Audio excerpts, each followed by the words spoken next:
রাতে good morning সবাইকে, welcome back to my channel Titli blog. সকালবেলা উঠে তো বিছানা গোছাচ্ছিলাম, গোছাতে গোছাতে তো চলে আসলো ডেলিভারি বয়ের কল, আপনার নামে পার্সেল আছে। তো দৌড়ে চলে গেলাম, আই গট দিস পার্সেল। তারপরে এসে চোখ মুখ ভালো করে ধুয়ে ভালো করে মুছে নিলাম, তারপরে খেলাম এক গ্লাস জল। আর আজকে যেহেতু পড়ানো ছিল না, তা বাড়িতে বসে বসেই আকাশ দেখছিলাম ঘরে থেকে।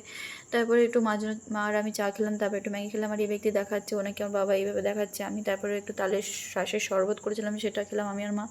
তারপরে ভিন্ডি আলু তরকারি রান্না করছিলাম, আর এই আনবক্সিং করলাম সিরামটা। তারপরে তো জামাকাপড় কিছু গুছিয়ে নিলাম, চলে গেলাম ছাদে। কিছু জামাকাপড় ভেজানো ছিল, সেগুলো সব কেচে দিলাম ধুয়ে। স্নান করে চলে আসলাম, একটু হিরোইন স্টাইল চুল নিয়ে একটু নকশা করতে গিয়ে তো মাথায় জোরে গুঁতো খেলাম।